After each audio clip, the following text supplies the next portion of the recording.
എന്റെ Instagram account disabled ആയി. എന്നാ ചെയ്യേണ്ടെന്ന് ഒരു പിടുത്തോലാണ് ഇങ്ങനെ നിൽക്കുവാണ്.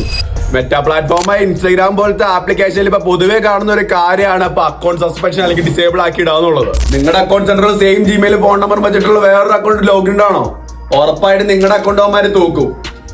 അത്യാഗ്രഹം മൂത്ത് പണിയെടുക്കാണ്ട് കുറച്ച് ഫോളോവേഴ്സിന് അടിച്ചു കയറ്റിയിട്ടുണ്ടോ ബോട്ട്, ഓർത്ത് വെച്ചോ. അവന്മാര് പിടിക്കണ വരെ നിങ്ങൾക്ക് ഉണ്ടാവുള്ളൂ. അത് കഴിഞ്ഞാൽ സാധനം അവന്മാര് എടുത്തോണ്ട് പോവും. ഇനി എങ്ങാണ്ട് നിങ്ങളുടെ അക്കൗണ്ട് സസ്പെൻഡോ ഡിസേബിൾഡ് ആയിട്ടുണ്ടോ, 45 രൂപ സെക്കൻഡ് അക്കൗണ്ട് വെരിഫിക്കേഷൻ മേടിച്ച് നിങ്ങൾ അവരെ വിളിച്ചു കഴിഞ്ഞാൽ അവര് പറയും എല്ലാം ശരിയാക്കി തരാം. നിങ്ങളൊരു 100 പ്രാവശ്യം അവരോട് ചോദിച്ചു ഒഫൻസ് തന്നെയാന്ന്. കിട്ടാൻ വലിയ ചാൻസ് ഒന്നുമില്ല. എനിക്ക് കിട്ടിയിട്ടില്ല കേട്ടോ, അതുകൊണ്ടാണ് ഞാൻ പറയുന്നത്. എന്റെ ഇൻസ്റ്റാഗ്രാം അക്കൗണ്ട് ഡിസേബിൾ ആക്കിയ റീസൺ എന്നാന്നറിയോ, എന്റെ അക്കൗണ്ട് സെന്ററിലുള്ള സെയിം ജിമെയിലുള്ള എന്റെ ഒരു സെക്കൻഡ് അക്കൗണ്ട് നടക്കുന്നുണ്ടായിരുന്നു. പോയി സാധനം അടിച്ചു പോയി. നിങ്ങളും കുറെ മണ്ടത്തരം കാണിക്കാണ്ടിരിക്കുക. എന്റെ അക്കൗണ്ട് റിക്കവർ ചെയ്യാൻ വേണ്ടി ഒരു ടീമിന്റെ അക്കൗണ്ട് കൊടുത്തിട്ടുണ്ട്. എന്റെ അക്കൗണ്ട് കിട്ടിയോ ഇല്ലെന്നുള്ള മോർ അപ്ഡേറ്റ്സിന് വേണ്ടി എന്റെ ചാനൽ സബ്സ്ക്രൈബ് ചെയ്ത് വെച്ചോ.